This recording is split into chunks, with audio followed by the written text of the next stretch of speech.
بله. سلام، خیلی ممنون. شما خوبین؟ ممنون، وقت شما هم بخیر. بله جناب، من بابت هزینه دیشب اسنپ براتون واریز کردم. مشکلی پیش اومده تماس گرفتید باز؟ یعنی چی آقا؟ کیه میگم؟ این چه حرفیه؟ من دوست پسر دارم. کیه؟ بده چه طرز من؟ صحبت کردنه؟ بده به من.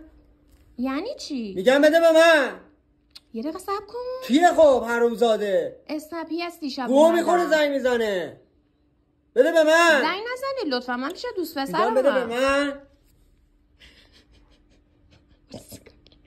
شوخی کرد. اسکول. خیلی اسکولی تو بابا. هرچه این شوخی ها میکنی. سکته کردی؟ یعنی اسنپ و خودتو همه رو هم یکی میکنم.